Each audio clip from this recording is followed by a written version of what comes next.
tal? Buenas noches, bienvenidos y bienvenidas. Primero que nada, muchas gracias por estar acá con nosotros acompañándonos. Gracias a Laura, Nerea y a Manu por prestarse este panel. Y bueno, también este programa está siendo grabado para después grabarlo y emitirlo en YouTube. Así que pues igual, a los que nos vean diferido, muchísimas gracias también por acá.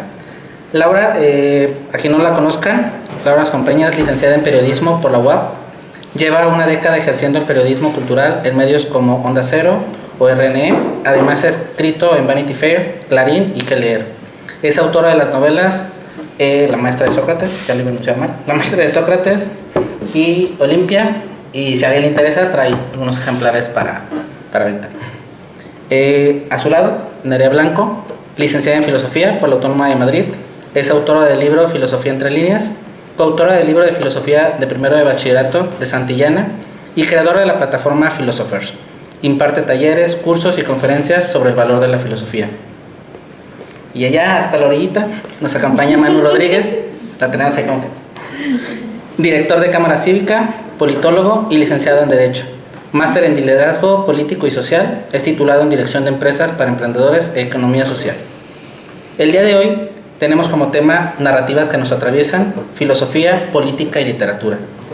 Y antes de comenzar a dar la palabra a nuestros invitados, me vengo a bien definir un poco lo que podemos entender como narrativas. Narrativas se refieren a las historias, relatos o discursos que estructuran y dan significado a nuestra comprensión del mundo. Estas narrativas pueden ser explícitas o implícitas y a menudo influyen en nuestra percepción de la realidad, en nuestras creencias, valores y acciones. Ya con esta definición más o menos enmarcada, pues ahora sí vamos a platicar un poco sobre cómo estas narrativas nos atraviesan, sobre todo en los campos en donde nos movemos, que es la política, la filosofía y la literatura. Y para ello me gustaría, Manu, preguntarte o que empecemos a comentar qué significa para ti narrativa desde tu campo concreto de estudio y cómo crees que ha evolucionado este concepto a lo largo del tiempo. Bueno, muchas gracias por invitarme, muchas gracias por venir. Yo que vengo de la ciencia política, de las ciencias sociales, cuando pasas esos años en la universidad, muchas veces te dicen la ciencia política tiene que ser más parecida a la economía, tiene que basarse en datos, tiene que usar gráficas, tiene que usar estadística, y eso está muy bien, o sea, te permite conocer a la población, te permite saber un poco cuáles son los intereses de tu objeto de estudio, que es la sociedad, pero conforme empiezas a trabajar más tanto acompañando a organizaciones públicas, privadas, en mi caso también a organizaciones políticas, te das cuenta de que lo que al final acaba activando los resortes por los cuales la población se moviliza, lo que realmente construye la realidad no son solo los datos, sino también las historias que somos. Son los marcos de la conversación pública, en qué términos se desenvuelven, qué está bien, qué está mal. Al final, la política es decidir qué es prioritario, qué está por encima, si la libertad sobre la igualdad, si la igualdad sobre la libertad, si el dinero sobre el medio ambiente.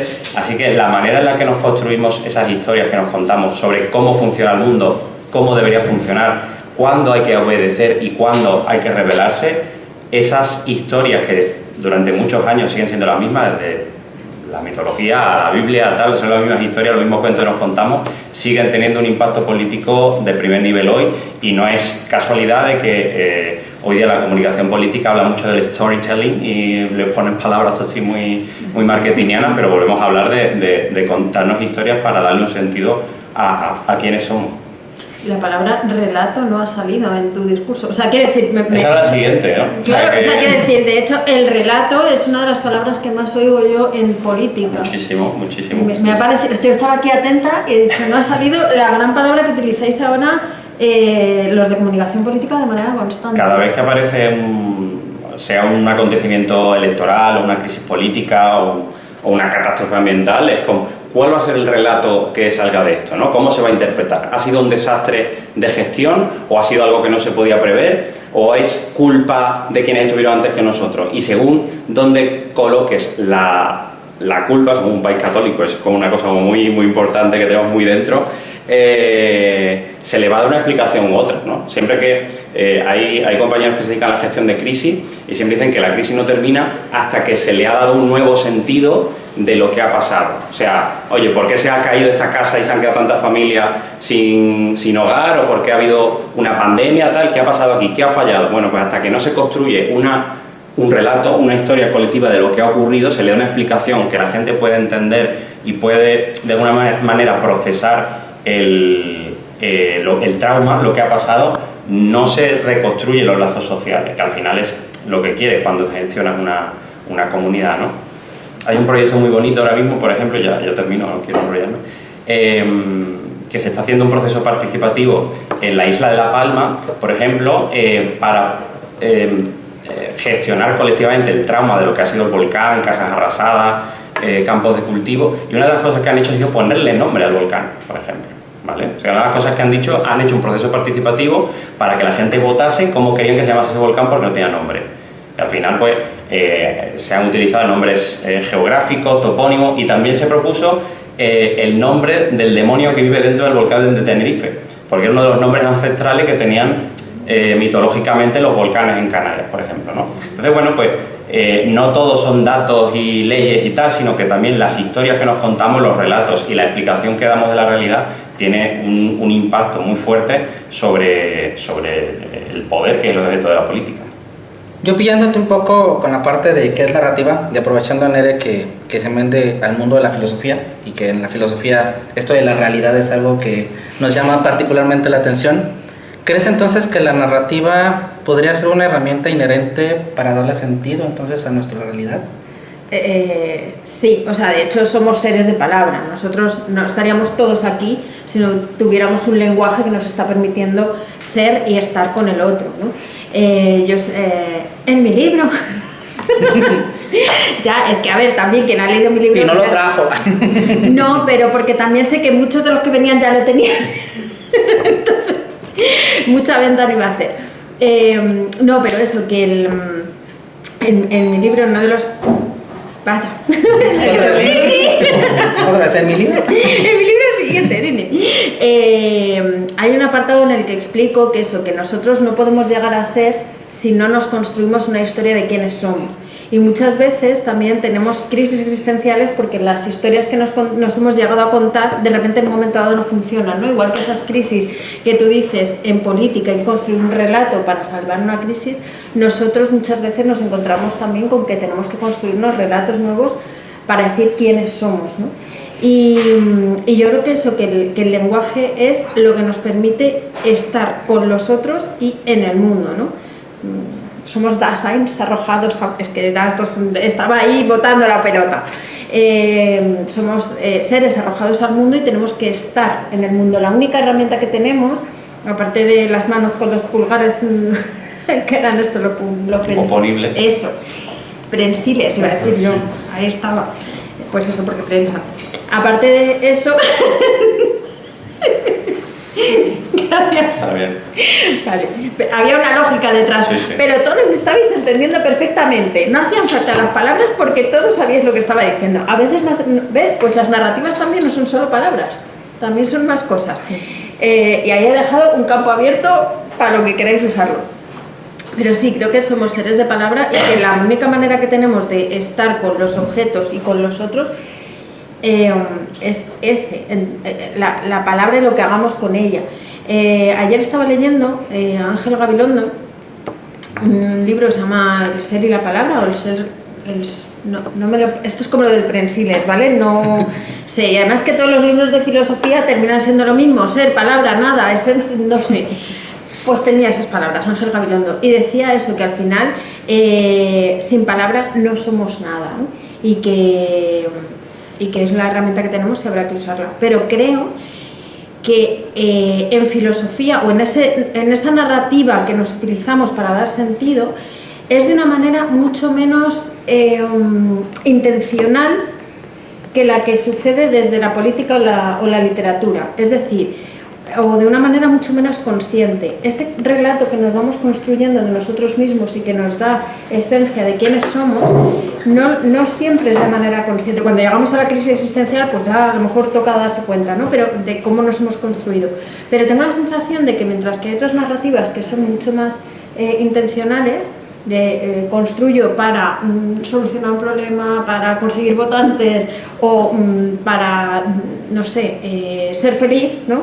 En el caso de las narrativas existenciales creo que tienen esa parte de no sé muy bien cómo se construyen y la parte de la conciencia, ¿no? Que como forma parte en esa historia. Manteniéndonos en la parte de realidad, ¿cómo juega esto en las narrativas con alguien como tú, por ejemplo, que manejas la ficción, una construcción histórica? ¿Cómo se va construyendo esta realidad o no a través de algo, de una novela, de un relato, de lo que juega en ese mundo? Bueno, pues aquí lo interesante, yo creo que en los tres campos que estamos abordando la palabra es el eje central, ¿no? Sin la palabra, por supuesto, no hay narrativa y sin la palabra tampoco hay literatura. Narrativa y literatura van obviamente de la mano. En mi caso, la construcción de la narrativa navega un poco, te diría, entre lo intencional, lo meditado, lo sopesado y reposado, y lo absolutamente espontáneo, ¿no? Hablo, por supuesto, de mí como escritora, a raíz de la pregunta que me haces, Miguel Ángel, y esto ya lo comentamos también en nuestro último encuentro. Próximamente en YouTube. Próximamente en YouTube. Yo me dejo llevar bastante por lo que me va pidiendo la historia y también lo que me van requiriendo cada uno de los personajes de mis novelas a medida que voy avanzando con ellas, ¿no? Conozco a muchos escritores, de todos modos, cuya narrativa está totalmente plasmada previamente en una escaleta, que es, digamos, para resumirlo, un esquema, pero bastante desarrollado de lo que va a suceder capítulo tras capítulo a lo largo de una obra, sea del género que sea, ¿no? Para mí, ya abordando qué es narrativa en literatura, sería, en esencia, por supuesto, contar una historia con una finalidad. Y para mí es clave que el entretenimiento esté presente. También me parece muy interesante porque en literatura aborda muchísimas cosas, ¿no? Entonces, en literatura también encontramos mucho pensamiento, mucha filosofía, mucha crítica, mucha política también. Es decir, literatura engloba también bastantes cosas que estáis mencionando, ¿no? No quiero ceñirme, por tanto, solo al género histórico y tampoco a la novela en sí, porque estaría en literatura también el ensayo, la biografía, etcétera, etcétera. Con lo cual, aquí podríamos hablar eternamente, porque cada género exige un tipo de narrativa, ¿no? Exige un trato distinto de la palabra. Te lanzo la pregunta, porque, claro, o sea, estaba pensando en la narrativa. Yo he cogido el papel de voy a lanzar preguntas solo para molestar también. O sea, él hace las preguntas buenas y yo las de... Pero, ¿y dónde está el relato? ¿Y la poesía cómo entra en la narrativa? O sea, porque tú has dicho contar una historia, entretener y que tenga una finalidad. La poesía, con todo el cariño del mundo... no sé, o sea, muchas veces me falla en alguna en esas. ¿Es necesario que estén las tres patas para considerar? La poesía, bajo mi punto de vista, también entraría dentro del entretenimiento, porque yo concibo todo tipo de lectura como entretenimiento desde el momento en el que abres pues esas tapas, ¿no? Pero sí que es cierto que pues hay muchos tipos de poesía, entonces hay una muy existencialista. Aquí podríamos citar a nuestra amiga María Zambrano, por ejemplo, que era, aparte de una enorme filósofa, una gran poeta, pues amante de los gatos. Amante de los gatos, es que lo tenía muy importante. Todo bien. Y vivía en una ciudad en la que hacía solecito y había mar. Claro, que también debía favorecer el buen pensamiento, ¿no? Bueno, vivía allí un tiempo, luego empezó a viajar. ¿Ves? Está viajera. Pues sí, la poesía, mira, me viene muy bien el término que has utilizado, el verbo, viajar. Pues para mí la poesía puede ser un viaje, pero un viaje es entretenido, vaya hacia donde vaya. Igual no tiene un destino tan claro algún tipo de poesía, pero creo que ahí también hay una finalidad, que es la de encontrarnos a nosotros mismos. En el caso de la poesía, por ejemplo, que yo escribo, también es así muy introspectiva, ¿no? Pero luego hay poemas maravillosos que sí que tienen una dirección muy trazada, muy definida y que es puramente narrativa. También existe ese tipo de poesía, de versos. esto, tú que has leído filosofía y todos los ensayos los podemos considerar narrativa, o sea, quiero decir, es como si cogemos los principios de Newton y decimos, no, como está escrito con palabras, pues esto lo vamos a considerar algo narrativo. Vamos a coger la crítica de la razón pura de Kant y vamos a considerarlo narrativa. O sea, con todo el amor del mundo, esa gente no escribía con la intención de entretener. O sea, o yo qué sé. Hegel, nuestro gran amigo Hegel. Aunque sean sesudos, lo que sí creo que se escribía con la finalidad de expandir, difundir un conocimiento, ¿no? Y ahí ya entra una narrativa. Es que yo no sé si es narrativa. O sea, yo tengo la sensación de que a veces utilizamos la narrativa como sinónimo de cosas escritas. Y es como si ahora de repente decimos que todos los posts de Instagram son narrativas. No, pero yo creo... ves. No, yo creo que, a ver, si tú coges... Algo turista en tu pelo, toda esta gente por Twitter, muy de los 2000, ¿no? Yo creo que todo lo escrito con ánimo de hilar, bien sea una historia, bien sea un mensaje, un pensamiento, eso es narrativa. Lo que entraña conexión mediante palabras que sean comprensibles y que tengan una finalidad. Que sean comprensibles. Para algunos será comprensible, para algunos no, pero yo creo que es narrativa. Una lista de la compra, bueno, si nos ponemos metafóricos puede ser narrativa, pero objetivamente no es tan narrativo. Pero fíjate, cuando llegan los investigadores a una casa, van a buscar en la basura muchas veces, y que a partir de la basura son capaces de imaginar cómo era la vida de esa persona. Claro, con la lista de la compra tú puedes crear una narración de cómo era la vida de esa persona, porque si solamente compraba pañales y leche en bote, pues sabes que había un niño en la ecuación. Si solamente compra pollo y verduras, pues igual estaba a dieta. Quiero decir, te puedes sacar una narración de una... Sí, pero de un cubo de basura. nos estamos, claro, pero para centrar un poco, hablamos del uso de la palabra, ¿no? De la narrativa, en este caso la literatura, porque si ampliamos el espectro, pues también tiene una narrativa el suelo que pisamos, tiene una narrativa el olor, ¿no? Todo tiene una narrativa. Los signos también. También. Todo tiene una narrativa. Y en medio de estas narrativas o intentos de conexión, ahorita me simbraba un poco la parte del volcán y de todo esto, de historias, relatos. ¿Qué papel juegan las narrativas, y ya no solo quizá la literaria, sino incluso la lista del súper y demás, para construir identidad o cultura? Y más creo que en una era, y ahí podemos meter los relatos, o a lo mejor lo que se puede entender como relatos, que juegan, que quizás es un relato fake, o un relato políticamente, que los políticos lo quieren llevar hacia un lado para crearnos una propia identidad, hacia algo más. ¿Cómo juega el...?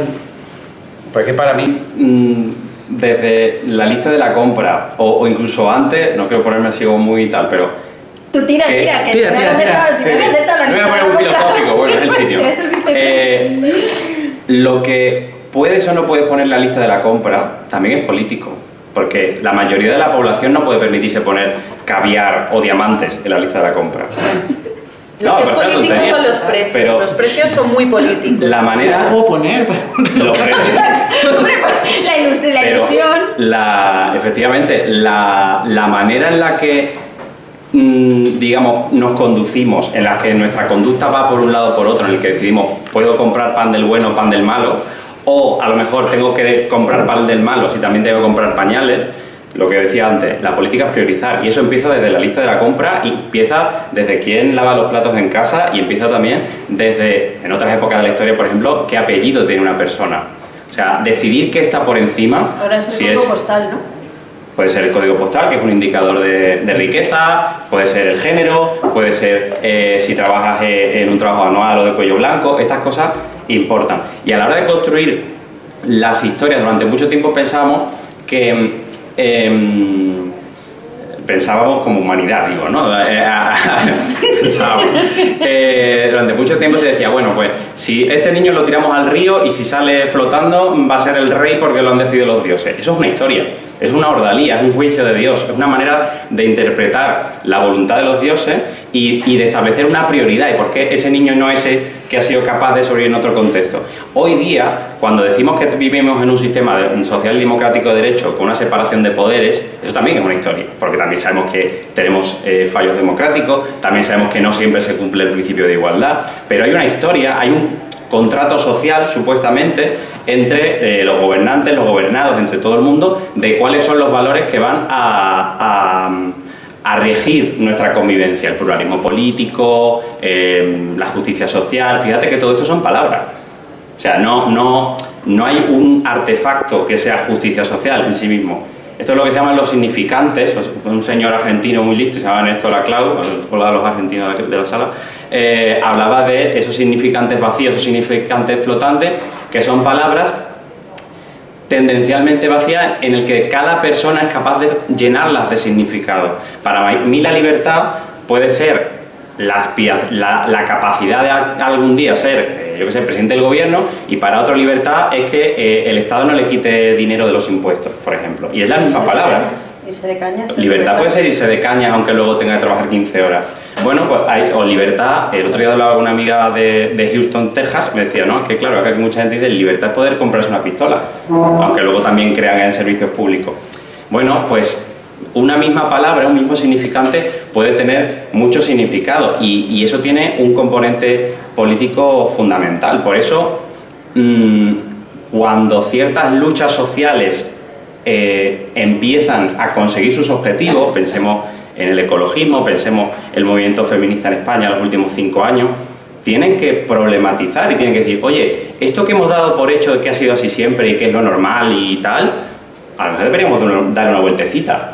Y también me parece, perdona, un matiz importante, que el significado que le damos a las palabras y el contexto que vamos viviendo y cómo va evolucionando condiciona también mucho la narrativa política. Hay que llegar. Siempre se venía a decir que la palabra que viene del poder es la verdad, pero en muchos casos también es al contrario, ¿no? Las historias que nos contamos le dan el poder a una determinada persona. Estoy pensando, ¿no?, en Marx y la superestructura, ¿no? Lo que hace es de alguna manera, como era, había que rescatar a los bancos. Ese fue un gran relato. Hay que rescatar a los bancos, hemos vivido por encima de nuestras posibilidades, o sea, son historias, son eslóganes que se nos cuentan que a la gente se le queda en la cabeza y de repente alguien dice, no. Es que no somos mercancía a mano de políticos y banqueros, como pasó en este país en 2011, y es como decir, vale, la historia que nos estáis contando no nos cuadra, vamos a contar una historia alternativa. Y ahí hay una disputa por el sentido común, ahí hay una conversación social, a veces conflictiva y a veces de una manera más negociada, por cuál va a ser esa historia que nos vamos a contar como sociedad, ¿no? Y yo creo que eso es muy interesante y que a día de hoy no se entiende hacer política solamente a tiros. O sea, ahora lamentablemente que estamos viendo varios conflictos armados muy cerca a las fronteras de nuestro país, estamos viendo que no solamente hay una lucha por los recursos militares, que es como antiguamente se concebía la política es algo que se tiene, soldados, un trono, oro, un territorio, sino que también se intenta ganar un relato de la guerra de Putin, de no sé qué. O sea, hay un aparato propagandístico, pues sobre el que si queréis podemos entrar, para construir un casquete simbólico, una historia a favor de lo que está bien o lo que está mal. La misma semana hemos oído Israel tiene derecho a defenderse, Hamás no sé qué, tal. O sea que a la vez que vemos las imágenes de la devastación humana que supone un conflicto, hay también una conversación en la que nos intentan convencer de cuál es el sentido de lo que se le está dando y quién es el bueno y quién es el malo. Porque lamentablemente vivimos en la época de Marvel y parece que hemos vuelto a la época de Los Ángeles contra los demonios. Y es muy difícil encontrar una escala de grises y una serie de matices en historias que están pensadas para impactar en nuestro cerebro y activarnos de una manera muy explosiva y muy inmediata. Así que es difícil mantener una conversación cuando todo está hecho para ser así. Y una pregunta. No, esta no está nada. No, estabas hablando de estos significantes vacíos y la sensación que tengo es, ¿no estaría bien que, no sé, aquellos señores que saben conceptualizar y rellenar conceptos y explicar conceptos se dediquen a eso, echando una mano para que los relatos tengan más sentido? Bueno, si tienen un poquito de calle, sí. El problema es que hay muchos colegas tuyos que a su teoría le falta calle. No, es que no es lo mismo justicia social que social justicialismo. Estamos hablando que los niños tengan zapatos y que la gente tenga donde comer y nadie se vea en la calle. Ya, pero si estamos viendo que la gente se está comiendo discursos de mierda porque los conceptos están vacíos, igual hay que empezar por que aunque a ti te parezca que lo urgente son los zapatos, si al final tú lo que tienes es que construir un relato para que la sociedad, lo que tú has dicho, ¿no?, siga estando tenga una conexión conexionada. Sí, eso existe. Yo ya conectada, vale, ¿veis? Yo desde que he hecho lo de la ya no funciono. Que entiendo que si tenemos un problema de relato a la hora de construir una democracia y que la democracia no se nos vaya al garete como estamos viendo, si no debería de haber una mayor conexión entre los que hacen discursos y eslóganes petardos y los que piensan los conceptos, que aunque vayan lentos y sean un poco tostón, a veces llegamos a sitios. O sea, de hecho, mira qué sitio más maravilloso hemos llegado, con público y todo, que ha venido a vernos. Mira qué foco, esto es una cosa estupenda. Pues ¿sabe dónde está toda esa gente? En las agencias de publicidad y marketing. Creando conceptos y narrativas súper chulas, según la cual tú abres una botella de un refresco marrón, que es la chispa de la vida. Entonces, de la felicidad. Bueno, pues vale, pero que aprender los eslóganes. Bueno, lo mejor ese, ¿eh? No es la chispa de la vida, la chispa de la felicidad. Bueno, vale, me da igual, pero el caso que tu vida puede ser un desastre, pero si te bebes este refrigerio, ¡buah! ¡Qué gustazo! ¡Qué vida tan fantástica tengo! O sea, quiero decir que pues igual se han ido a marketing porque en la política van a tiro hecho, no lo sé. No, pero a lo que voy, que esta era otra capa de complejidad, y es que el uso de las palabras a nivel político, social, económico, tal, lo primero que lo ha visto son los operadores del mercado, y es normal, es decir, o sea, de que tú ves un anuncio de un coche y dices, ¡buah! Yo quiero ser ese tío. Mira qué pedazo de colonia usa el actor este que hace de Thor, yo quiero estar igual de petado y que me siente igual los trajes. Spoiler, no, ¿sabes? No pasa nada. Pero ahora no estamos haciendo de política casi también campaña publicitaria constantemente. Pues precisamente. Soltad a los perros porque me he escapado. Pero ¿no? O sea, precisamente es que la comunicación política bebe mucho de las técnicas de marketing y de venta, porque no puedes tener constantemente a gente haciendo discursos políticos porque elecciones hay cada 4 años. Pero sin embargo sí tienes que estar todo el rato vendiendo cosas, vendiendo coches, vendiendo leche, vendiendo zapatos. Con lo cual es un campo de experimentación en el campo de la comunicación y de jugar con las ideas que tiene en la cabeza aquí para hacerles hacer cosas, normalmente que te compren, muy fuerte. Y por eso la política está bebiendo mucho de las técnicas de comunicación y marketing. Pero yo creo que en general toda narrativa o mucha parte de la narrativa entraña también persuasión, es decir, no solo el ámbito político. Si me voy al campo literario, también hay una intención muchas veces de persuadir, de llevar al lector a tu terreno, de generar ahí una atmósfera. Y en la filosofía estoy convencida de que también. La persuasión. Yo estoy convencida. Poca filosofía has leído tú. He leído bastante filosofía, pero bueno, yo creo, leyendo filosofía, ostras, pues perdóname, pero en unas meditaciones de Marco Aurelio yo ahí veo un discurso muy bien hilado y también muy persuasivo, que yo te lo compro. Pero es que yo, con todo el amor del mundo, los estoicos yo no sé si los meto en filosofía.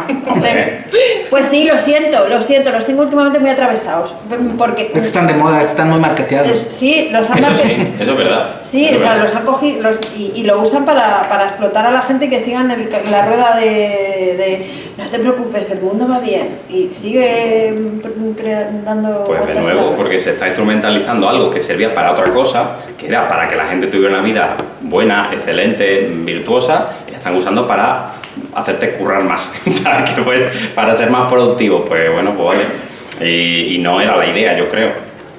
Oye, tomando ahorita un poco lo que reflexionaba Manu también de los discursos hacia el bueno y el malo en los conflictos bélicos, y aprovechando ahorita la filosofía como esta herramienta de pensamiento crítico, ¿cómo vivir en una sociedad donde hay muchas narrativas fake? en donde nos metemos a X, nos metemos a Facebook, a Instagram, y todo está curado de acuerdo a ciertas tendencias, a ciertas conductas, y realmente no sabemos si lo que vemos, la imagen que vemos incluso, es de ese conflicto de hoy día o es una imagen que fue hace 5 años y nos la están vendiendo como ahora. ¿Cómo podemos, ante todas estas narrativas, tratar de encontrar, no la correcta, porque igual nos podemos meter en el debate qué es correcto y qué incorrecto, o verdadero o no, pero quizá la narrativa más acertada o más... Yo diría que, como con todo, tomar distancia. O sea, igual que cuando estás en medio del típico problema de clase, de todo, se pelea fulanito con menganito, pues lo que vas a hacer es preguntarle a fulanito qué le pasa y a menganito qué le pasa. Y luego irte desde fuera y preguntarle a los que están fuera. Sí, y el problema es cuando tú estás un poco en medio del conflicto, ¿no? Que es más difícil tomar distancia, pero la mayoría de los conflictos que tenemos ahora mismo, creo que la clave está en no estar dentro de las redes sociales. Es decir, la verdad está ahí fuera. La verdad no va a estar nunca en las redes sociales. Ahí puedes encontrar pistas. Ay, Manu, te va a dar. No, yo también estaba así un poco... No, porque, o sea, Gracias a ejercicio de periodismo ciudadano de 90.000 personas emitiendo, bueno, eso que está ahí no te lo va a decir la tele, no te lo va a decir la radio, pero estamos todos aquí para que veas que es verdad. O sea que, bueno, quiero decir que las mentiras no se inventaron con Twitter, o sea que... No, pero quiero decir, pero si nos quedamos ahí dentro, o sea, muchas de las cosas, cuando digo tomar perspectiva es, yo no creo que, o sea, quedarte en Twitter, tú luego pinchas en los links y lees noticias y lees más información, no te quedas con los tweets de las 128 caracteres. Me parece peligroso quedarse ahí dentro. Que las imágenes pues sí está muy bien, pero es que, o sea, creo que al final un desarrollo de una explicación de algo en un hilo de Twitter no lo vas a encontrar. Pero el entorno digital sí es cierto que nos facilita a su vez llegar a una verdad, claro, por eso o contrastar muchas fuentes, con lo cual puede ser que es un buen aliado. Sí, o sea, yo estoy diciendo dentro. Es decir, si solamente miras lo que te saca la burbuja del algoritmo, lo que a ti te saca, no vas a encontrar nada. Pero es que es lo mismo que si solo lees los titulares de un periódico. Claro. O sea, quiero decir que es que... Pero en un periódico, pero tú a un periódico... Caemos en el riesgo de pensar que hay muchos problemas que se han inventado con Internet. No. Y sin embargo, el problema de la desinformación, de esto ya hablaban los teóricos, los federalistas estadounidenses, cuando dijeron, vamos a darle libertad de prensa aquí a la gente, porque así habrá una tendencia a que habrá varias visiones y la gente puede hacerse una idea en la cabeza. Y lo que ocurrió es que de repente había un montón de sectas y movidas y tal, y gente desinformando, y libelos y tal, haciendo propaganda, y había desinformación. ¿Qué ocurre? Pues que las barreras al acceso a hacer, crear, recrear, difundir información que hacen las redes sociales hacen que todo se acelera muchísimo.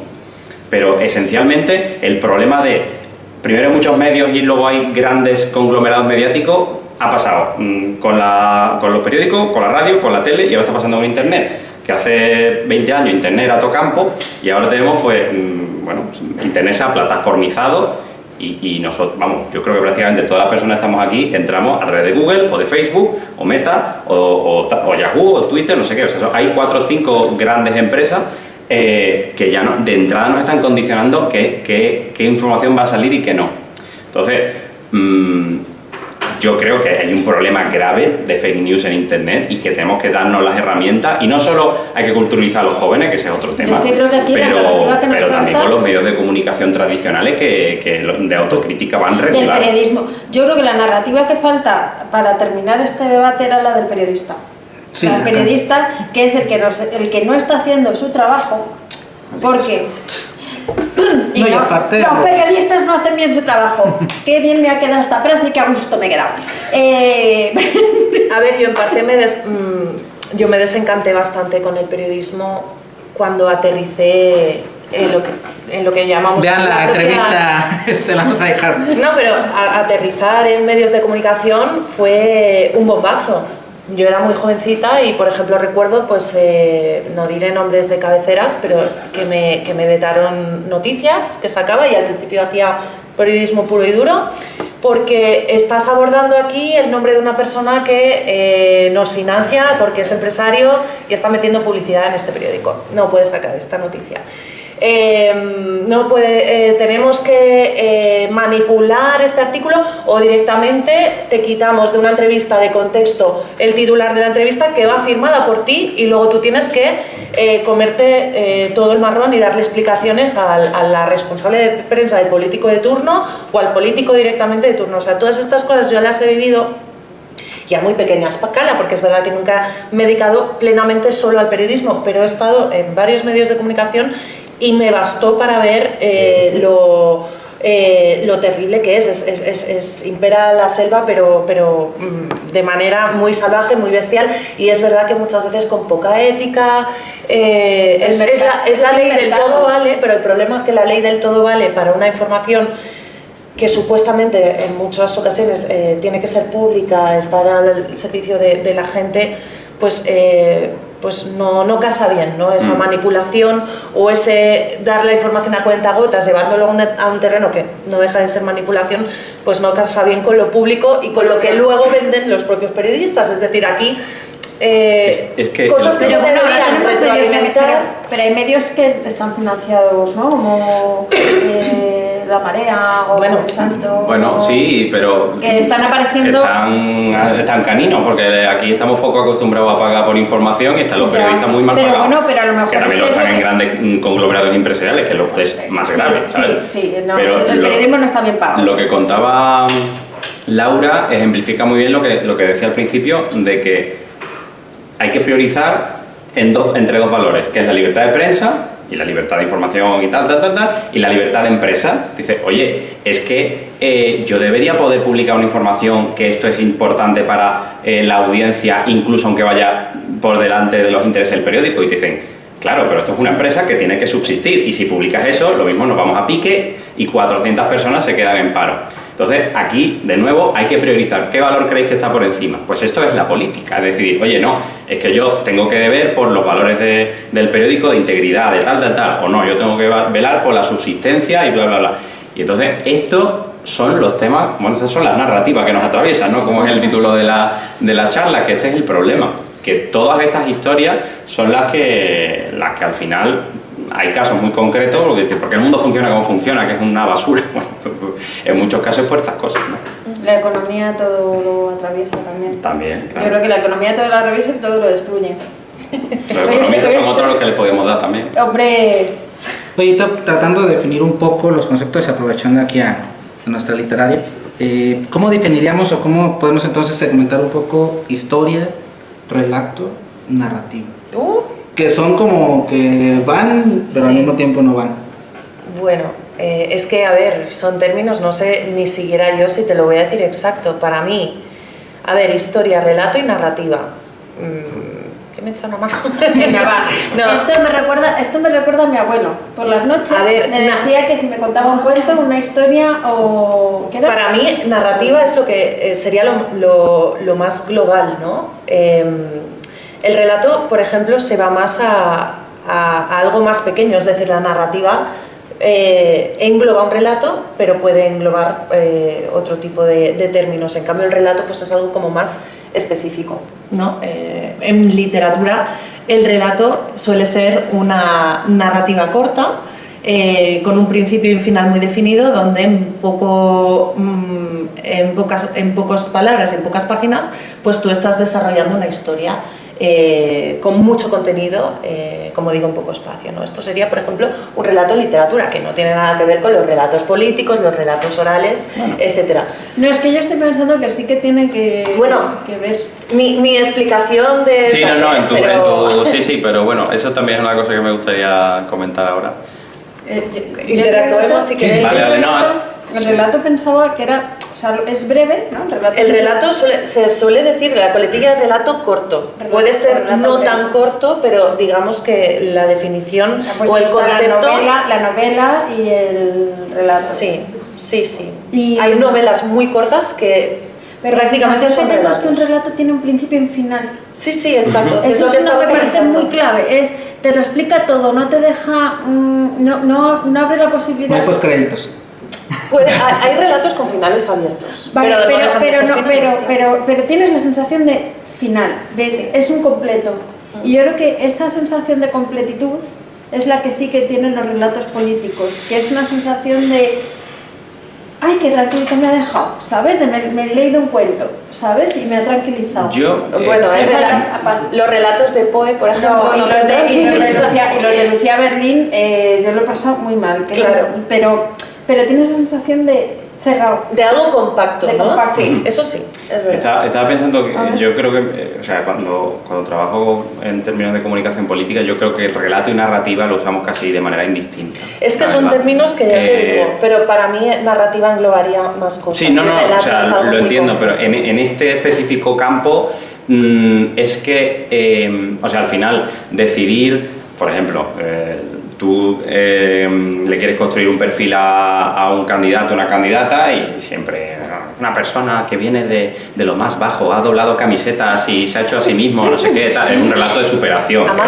Que, por ejemplo, que es una historia pues heroica, tal, no sé qué, o sea, es como un relato que hemos oído 1000 veces o la que vas cambiando una serie de elementos. Pasa que está relatos, narrativa, tal. Pasa que políticamente hay un concepto quizá que me parece más interesante, que es el de discurso, ¿no? Cuando se habla del discurso político, ya estás hablando, pues muchas veces esa persona tiene un discurso muy elaborado sobre tal cosa. Discurso y relato también se confunden muchas veces o se utilizan de manera diferente. Para mí discurso tiene una capa más de complejidad. O sea, un relato, según lo entiendo yo, el relato es la metafísica y el discurso es lo que ya se dice. La metametafísica, ¿no? No, vale.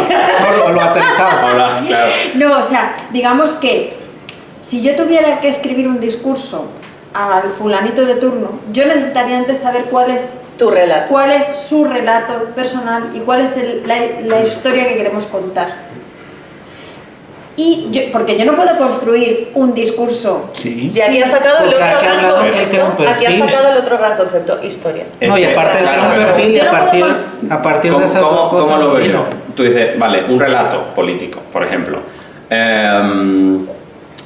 Nuestro pueblo está oprimido y debemos volver a ser lo que fuimos porque en una época en la que nuestra cultura era más pura y más sincera, nos iba mejor y por tanto tenemos que volver a ser eso.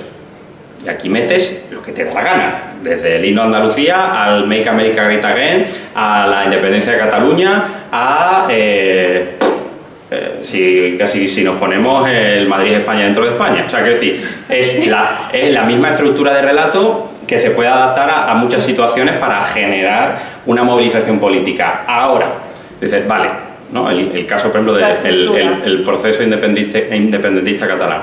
Dentro de esa historia, queremos ser el nuevo Estado dentro de Europa, un Estado democrático, un nuevo... Para no utilizar sinónimos y saber de lo dentro de esa estructura, de ese relato, de quiénes son los buenos, quiénes son los malos, quiénes son los protagonistas, cuáles son los obstáculos que el protagonista tiene que superar para alcanzar su forma final y tal, que de nuevo nos retrotrae la mitología griega y todo esto, un discurso tendría mucho más que ver con las conversaciones que se dan a un nivel de complejidad dentro del propio sujeto político y que van construyendo la historia. O sea, decir, bueno, vale, ¿y por qué es más importante, yo qué sé, la historia que nos contamos de Sant Jordi y no sé cuánto que la de Tarradellas? O sea, que al final esas discusiones también van generando metahistorias. O sea, al final la complejidad, el caldo de cultivo que hay dentro de un proceso político depende mucho también del discurso. Además, tú cuando estudias un poco historia Pero entonces, ¿qué va antes? El discurso, o sea, primero tienes el relato y luego el discurso va construyendo el relato. No diría que no creo que sea primero el huevo o la gallina, es que yo creo que son dimensiones diferentes dentro de un fenómeno más yo le otorgaría quizá más complejidad a lo que estamos llamando aquí discurso, y de hecho más o menos cuando, por ejemplo, volviendo a hablar un poco de eso, ¿no? ¿Cuál es el discurso? ¿Cuáles son los ingredientes del discurso? En los orígenes retóricos de la sociedad te habla un poco de esto, ¿no? Es decir, bueno, para tú crear la idea que tienes de una sociedad necesitas usar metáforas para contar una historia, ¿no? Que eso es lo bueno, que es la libertad. ¿Quién usaba las metáforas y los cuentecicos? Sí, pues de hecho, bueno, eso es algo que quería señalar, ¿no? El otro día compartí en mi Instagram una entrevista que le hicieron a Malacara, conocía a Malacara, el creador de memes, bueno, pues entre otras cosas, experto en comunicación política. Y el entrevistador le preguntaba, bueno, es que hay yo veo muy diferente el ámbito de la cultura, de la literatura y no sé qué, y el artístico, y el de la política, que está súper alejado. Y decía Lucas Malacara, le decía, no estoy nada de acuerdo, porque de hecho la política bebe mucho de géneros literarios, como por ejemplo la oratoria, desde Isócrates, Cicerón, cómo construyen las historias, de qué color son las banderas, por qué construyen las catedrales. O sea, quiero decir, todo eso tiene son manifestaciones culturales de conflictos anteriores, pero también son herramientas funcionales al poder. Y si no, ¿por qué ponen los romanos estatuas en todos los municipios que conquistaban, ¿no? O sea, quiero decir que muchas veces me da la impresión de que tenemos cierta tendencia a categorizar, que es una cosa que nos ayuda. Me gustaba. Sí, bueno, porque es un señor que no salió nunca de su pueblo, pero quiero decir que cuando bajas a la realidad muchas veces pues tienes que ir tirando de una herramienta de otra según la vayas necesitando, ¿no? Un día necesitas un destornillador, otro día Y hablando de martillo. herramientas, esto me viene también muy bien para explicar que, por ejemplo, el relato es una muy buena herramienta para contar una historia. A nivel literario, pues el relato, igual que lo puede ser una novela, pues son herramientas para contar historias, que esa sería la finalidad narrativa. No, y Manu acaba de decir también que para crear un discurso a veces creas un perfil. Entonces tú adaptas el perfil del político en turno al relato que quieres hablar, ¿no? O sea, al final del día a lo mejor la persona trae otros antecedentes, trae otra historia y tú se la vas entretejiendo para catalizar algo que a ti te interesa en ese momento. Y hay veces que funciona y veces que no funciona. O sea, Mira, tenemos... el ejemplo de Gabilondo me parece un ejemplo de persona a la que se le construyó un relato y un discurso. La campaña de Gabilondo de hace un par de años tenía muchos fallos, pero Muchísimo. Pero tenemos ejemplos fantásticos de perfiles que nos hemos creído, que dicen, no, pues yo soy una persona muy exitosa en la universidad y en el sector privado y en mi trabajo y mi familia, no sé qué, pero dejo todo por España y tal, y porque quiero salvar. Y eso, tenemos ejemplos de expolíticos que les ha ido muy bien, y luego tenemos también otros de, yo soy una persona muy desenfadada, no sé cuánto y tal, y el público no te lo compra. O sea, quiero decir que la gente no es tan tonta como muchas veces se creen que somos.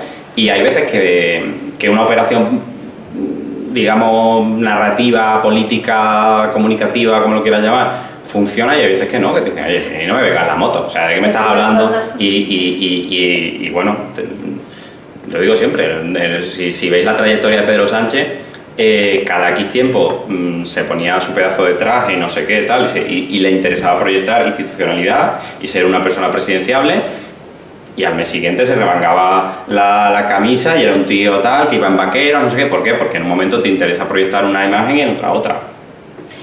Tengo la sensación de que cada vez la política se parece más a Netflix. Perdón, pero además esa sensación de te pueden cancelar la serie en cualquier momento. Es casi como yo voy a construir un relato, lanzo una historia y a ver si me funciona. Si me funciona, habrá siguiente temporada. Y si no, pues Albert Rivera. No, según cómo vaya la audiencia, pues según cómo responda la audiencia, Claro. vamos modificando el guión. Sí, pero luego hay veces que ya se te cae Porque directamente y dices, no ahí funciona. estamos viendo manifestaciones culturales, manifestaciones políticas que son funcionales al mercado. Si te compran o no te venden. Tenemos un artículo fantástico en nuestra web, en cámaracivica.com, que se llama La Netflixificación de la comunicación política, que habla justamente de esto, ¿no? Es como tenemos hoy día dispositivos para estar en escucha activa de la población a través de la estadística. Todos los meses sale el barómetro del CIS y todas estas cosas. Podemos decir, oye, por aquí sí, por aquí no. Esto funciona, esto no funciona. Entonces, ¿qué ocurre? Pues que muchas veces nos volvemos un poco más aras diciendo, esta gente no está defendiendo lo contrario de hace 3 días. Yo ya me he perdido, porque esa es otra. Como la política mediática exige estar siempre generando contenido al día, es un poco agotador. Aquí llevamos varios años que satura un poco de... Y cuando se te otro momento histórico. Otra elección, y espera, otra elección, la Ángels Barceló. ¡Guau! Claro. Ese día lo vivimos todos muy bien, de más elecciones. Había un titular buenísimo en Mundo Today que era el CIS dice que los españoles están cansados de vivir momentos históricos. No, quiero un momento normal, por favor. O sea, no sé, mis elecciones, mi gobierno, mi ayuntamiento y para casa. Y pago Hacienda una vez al año o lo que sea, ya está. Pero bueno, pues ocurre que muchas veces también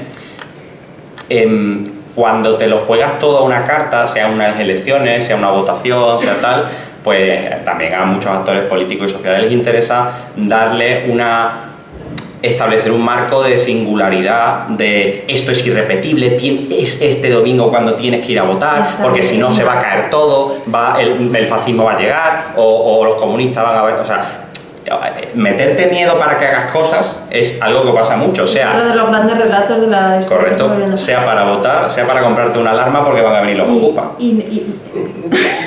Hay alguien en esta sala que compró esa alarma. Bueno, era Foucault, ¿no? Decía, nos regalan miedo para vendernos seguridad. Pues nada, estamos en la época dorada de eso. Y pregunto, viendo que de alguna manera el periodismo está perdiendo por la economía, la política está ganando espectacularidad y la gente está empezando a hartarse de que la política sea casi como venderte la chispa a la felicidad, ¿no tocaría un momento de intentar vender otra manera de contar los relatos que no sea a base de cómprame, ¿sabes? Porque ahora también tengo la sensación de que los partidos políticos se convierten en tu equipo de fútbol favorito o la marca de moda a la que te tienes que sumar y comprarte toda la equipación. Pues bienvenida al capitalismo, porque yo estoy pensando, o sea, claro. No me había dado cuenta. Claro, pero es que muchas de las cosas Estás uniendo los puntos, ¿no? muchas de las cosas hay un patrón que se repite. Muchísimas de las cosas que tú estás diciendo, Manu, es que al final, por mucho que la literatura sea arte, que la buena literatura creo que es arte, por supuesto, no podemos escapar del componente persuasivo, marketingiano, mercadotecnia, estudio de mercado, capitalismo, grandes editoriales detrás, tú también has publicado un libro. Entonces, claro, tú decías, cuando te la juegas toda una carta, un escritor también se lo juega toda una carta cuando publica un libro. Y está elaborando también un discurso, hay una narrativa y también relato detrás para conseguir captar la atención de la gente. Totalmente. Entonces, ¿cómo escapamos de eso? Para mí es imposible, o es una idea muy romántica y ermitaña. En plan, pues sí, me puedo ir al campo, escribir mis poemas a mano y dejar que el viento se los lleve, o ponerlos en una botella y tirarlos al mar.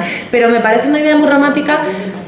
Y creo que si pretendemos llegar a la gente en nuestros respectivos campos, tenemos que pasar por ese filtro.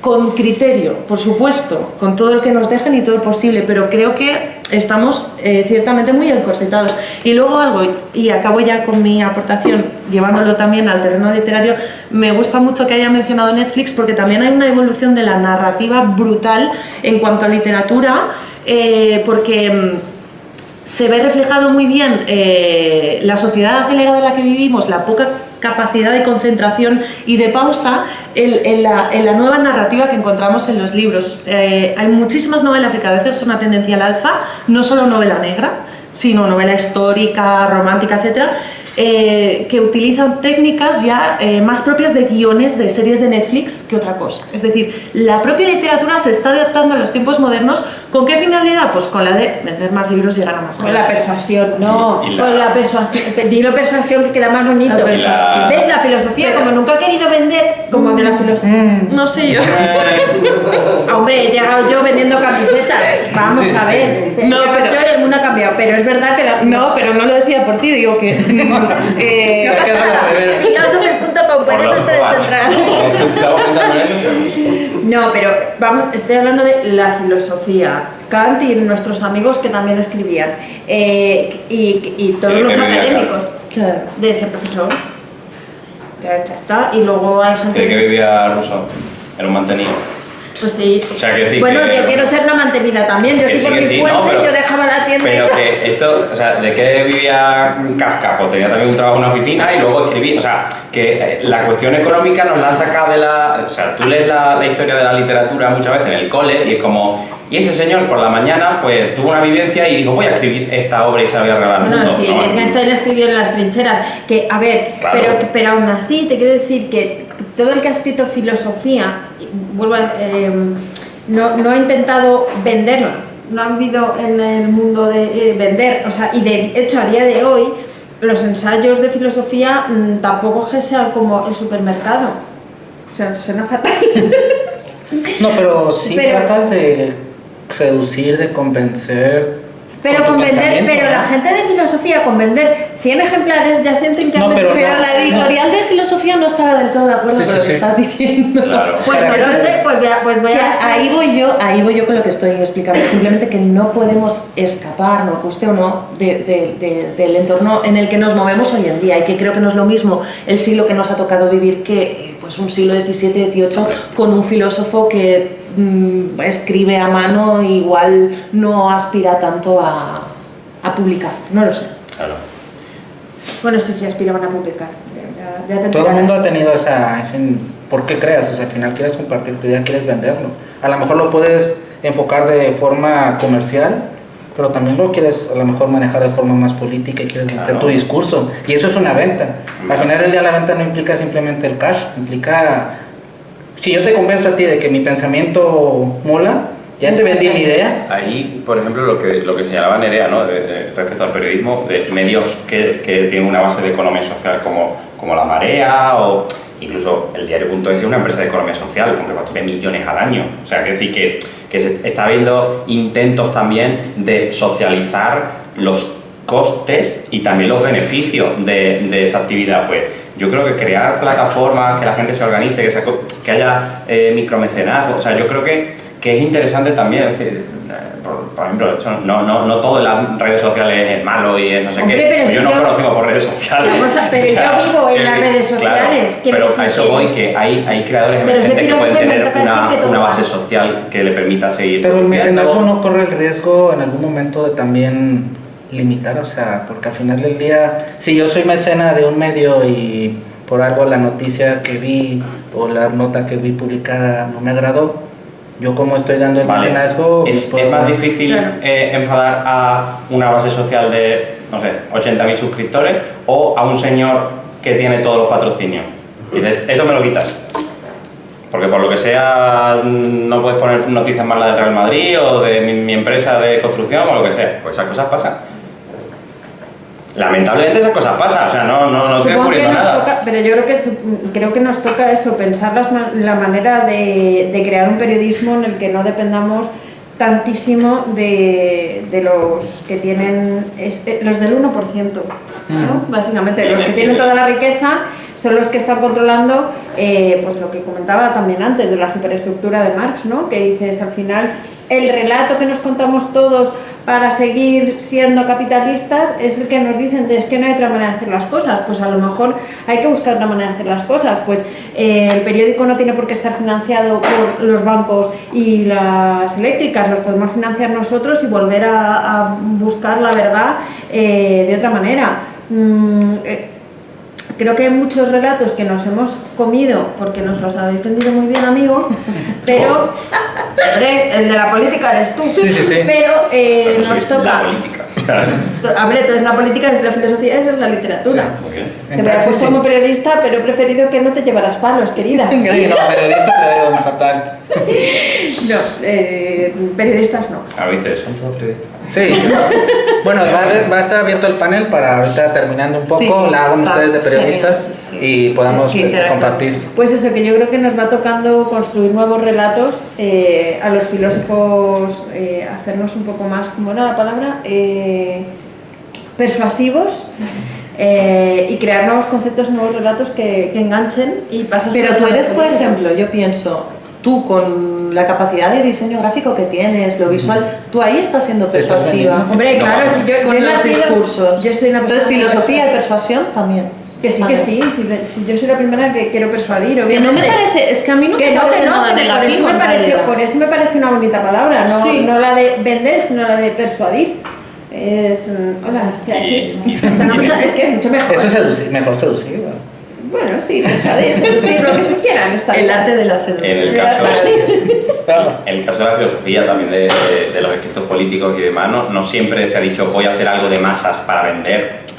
O sea, es decir, Karl Marx y Engels hicieron tochos infumables, pero también hicieron un manifiesto cortito para que la gente lo distribuyera gratuitamente porque querían generar una conciencia, y lo mismo otros teóricos que también tenían una actividad, digamos, propagandística y que querían que su mensaje llegara. Y yo creo que precisamente esta nueva ola de creadores y creadores como tú que estás diciendo, oye, yo tengo una manera de ver y quiero comunicarle, quiero que llegue a la gente, y si encima permitir vivir de esto, mejor. Dicho sea de paso.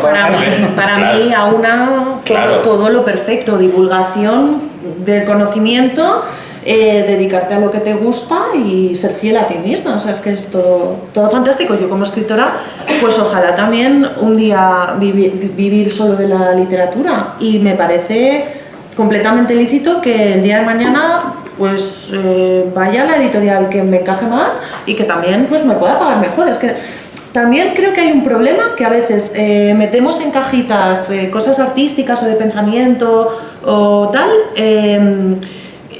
que ya no pueden, o sea, que nos miran mal si pensamos en el dinero, ¿sabes?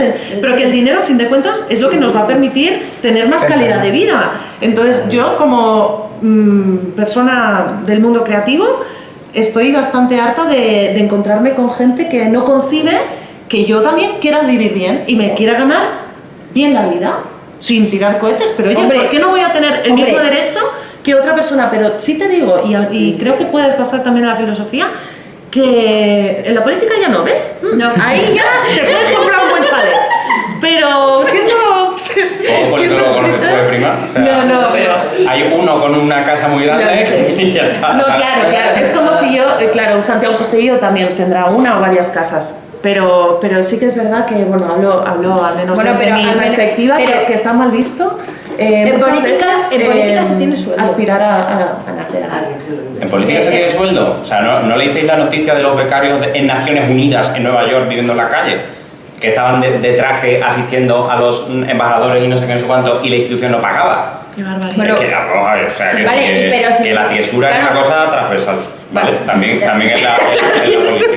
La tiesura, te has unido a mis palabras inventadas, gracias. Es ¿Cómo verdad, que inventadas? es verdad, Manu, que la política, quienes no estamos metidos a fondo, nos quedamos con esa puntita del iceberg, que es lo que nos llega, volveríamos al periodismo y la información, desgraciadamente, también que asociamos a políticos públicos. Pero vamos a ver, vamos a comparar, ¿vale? Pero es que vamos a comparar un momento el 10% de cada libro que vendemos, los escritores, 10%, con suerte. O sea, 1 euro por libro que vendemos es lo máximo que nos podemos llevar a un autor versus, yo qué sé, un sueldo, aunque sea de mierda, pero es que con 1 euro, o sea, quiero decir, no comemos. O sea, vivir de solo escribir, los escritores no podemos. Y eso es una realidad que, de hecho, cuando lo dices, o sea, cuando dices que los autores solo vemos un 10% y con suerte, la gente alucina, porque piensa que, pues, siendo los creadores deberíamos de llevarnos más. Y esto es algo de lo que tampoco se habla, no vaya a ser que luego nadie quiera firmar libros contigo. Oye, ahorita que estamos en la parte de creadores, de creativos, ¿qué responsabilidad en medio de todas estas narrativas se tiene el creador, la creativa, pues para ello? O sea, ¿qué responsabilidad? ¿Hay una responsabilidad o no? Igual si quieres mirar primero como filósofa y como seductora, persuasiva de la filosofía. Bueno, pues como íbamos diciendo, vale, esto lo cortamos, ¿no? Es lo que va a vender. Digo, lo que va a Vale. No, pues que yo siempre lo digo, que un gran poder lleva una gran responsabilidad, ¿no? Lo digo yo y lo dice Peter Parker. No, el tío. Entonces, creo que esa es una de las cosas con las que yo más me quedo a la hora, sobre todo, de haberme convertido en creadora y tener, pues eso, 60 y tantos mil seguidores y tal. O sea, es la sensación de, vale, ya que tengo la capacidad de persuadir, hagámoslo por el camino correcto, ¿no? Y muchas veces, cuando yo no sé cuál es el camino correcto, al menos no genero ruido. O sea, yo creo que una de las cosas de las que me siento más orgullosa es la de he venido aquí a no generar ruido. Si algo lo veo muy claro y necesito comunicarte algo porque sé que ese es el mensaje que tengo muy claro y que quiero llevarte, te lo llevo. Si no, no voy a hacer nada para llenar más de ruido el mundo en el que estamos viviendo, porque me parece que esa es una de las grandes responsabilidades que tenemos que tener hoy en día, y es el cuidado de la palabra. Que igual que he empezado diciendo, somos seres de palabra, todas las palabras que vayamos a decir tienen que tener un valor, porque si no, se pierde todo el sentido. Y creo eso, que en un mundo en el que hay tantísimo ruido, cuidar mucho las palabras es de lo más importante que tenemos que hacer. Ahora la política, ¿Cómo? Ahí creo que nos vamos a meter en camisa de once varas. Sí. Yo, en general, creo que toda persona a la que le pones un micrófono enfrente tiene una responsabilidad enorme, porque hay una audiencia que se va a construir sus opiniones en base a lo que diga. En base a esas opiniones tendrá una determinada actitud hacia sus vecinos, hacia el trabajo, hacia la manera en que trata a los animales y tal, incluso finalmente a qué acciones políticas va a apoyar o va a votar o lo que sea. Entonces, en sistemas democráticos como el nuestro es muy importante qué tipo de informaciones circulan, qué tipo de opiniones son las que acaban reproduciéndose en la cabeza de la gente, y ahí me parece que hay que ser muy cauto con que sea tan fácil divulgar según qué noticias o no noticias, o simplemente opiniones que son una basura, ¿no? Esta mañana leí en el periódico que una señora, una farmacéutica que trabaja en una tienda de una farmacia, ha dado la voz de alarma porque se le han presentado dos niñas, una de 11 y de 13 años, pidiendo una crema antiarrugas, porque se la había visto a una influencer. Eso no tiene ni pies ni cabeza. O sea, quiero decir, esas cosas hay que pararlas. Y lo mismo respecto a según qué manifestaciones respecto al cambio climático o respecto a las vacunas. O sea, yo creo que estamos en un momento de tal incertidumbre y tal caos que vamos a tener en algún momento que tirar de la palanca de freno y plantearnos cuestiones tan básicas como qué es verdad y qué es mentira, o qué está bien y qué está mal. Y esas cosas políticamente suelen ser una gran conversación pública, una gran conversación social, suelen venir de la mano de procesos constituyentes, de parar y decir, vale, como no nos ponemos de acuerdo, vamos a hablarlo y lo dejamos por escrito. En este país durante los últimos años se ha criticado mucho también la transición y cómo se desarrolló la Constitución y demás, y a mí me da la impresión de que deberíamos hacer una actualización de los términos y condiciones de España, ¿no? Digo de España, pero también del país en el que estemos, donde nos estén viendo, pero sí que me da la impresión de que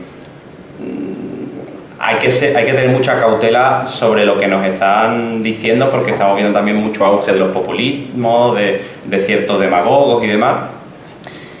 Pero por otro lado, demasiada cautela pues lleva a que la gente no participe, a que no quiera estar, a que se queden en guetos. Entonces yo creo que reconstruir la conversación social va a ser uno de los grandes retos a los que nos vamos a enfrentar como sociedad, y en eso tiene mucho que ver sobre hablar de qué estamos hablando, sobre cuáles van a ser las narrativas que den sentido a la sociedad en la que estamos.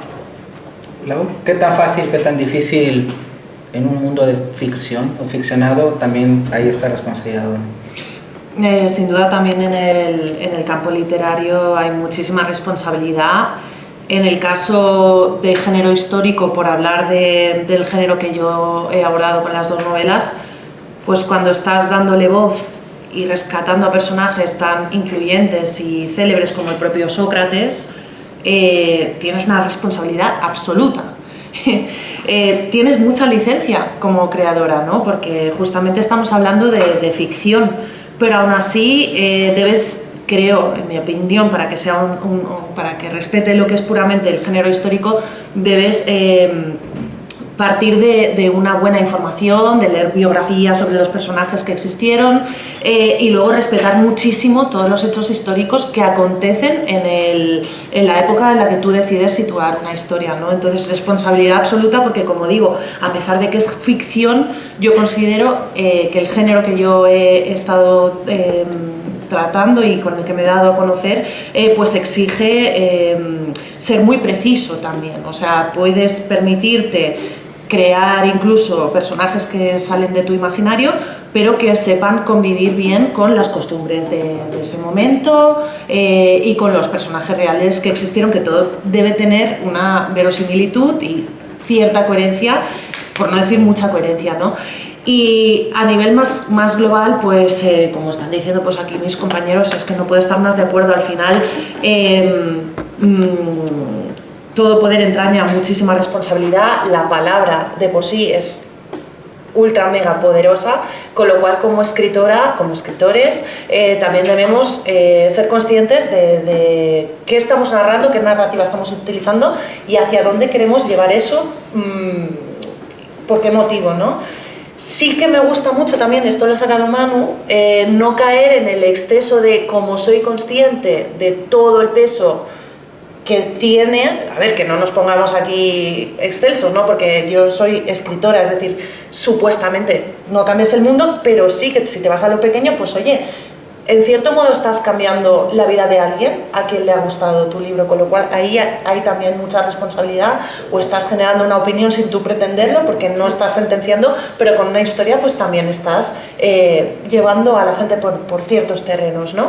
Pero me parece muy interesante eso, que por exceso de ese pensamiento y de esa concepción no caigamos en el bloqueo, ¿no? En este caso en el bloqueo creativo, que a mí me ha pasado, el decir, oh, me da tanto respeto, me genera tanto vértigo que no me atrevo, no me suelto del todo, ¿no? Y eso es malo a nivel creativo, muy malo.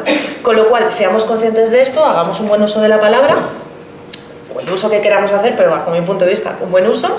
Y Sí. A no ser que escribas género negro, entonces te puedes cargar a todo el mundo con la palabra, pero aún así le estarás dando un buen uso porque estáis llevando a buen puerto una historia, con lo cual la palabra es que es clave a nivel escrito y por supuesto a nivel verbal. A nivel verbal, oral, te diría que entramos en un debate muy amplio, ¿no? Porque es tan inmediato que a veces, así como la escritura nos da tiempo a procesar qué estamos diciendo, a cambiar, ir tallando palabra por palabra, ir sustituyendo, pues en una conversación como esta, sin ir más lejos, pues claro, vas soltando a medida que vas pensando. Entonces, y luego muchas veces sales diciendo, pero qué demonios he dicho. Bueno. Y luego nunca vuelvo a ver ninguna entrevista grabada porque no quiero saber qué he dicho. O sea, digo... No, y luego varía la entonación, el lenguaje. Acá Mister es el experto, ¿no? La entonación, el lenguaje verbal, todo esto. No verbal. Hay gente que viene entrenadísima de casa y luego hay personas pues que les sale natural. Hay gente que es muy carismática, que tiene muy buena forma de expresarse, y hay gente que es un desastre. No sé. Pero aún así los tienes que mantener cautivos, o sea, tienes que cuidar, ¿no? Depende de la historia que quieras persuadir, por no vender. Tienes que manejarlo. Os ha encantado la palabra. Sí. En las formaciones que doy a cargos públicos, siempre le pongo dos ejemplos que a mí me parecen súper extremos, pero que los dos son dos comunicadores fascinantes, ¿no? Tienes a Roberto Benigni, el actor de La vida es bella y todo eso, que él hacía mucho monólogo, se vestía de Dante, interpretaba la Divina Comedia y se paseaba por el escenario, tal, no sé qué, no sé cuánto. Y luego el discurso que dio...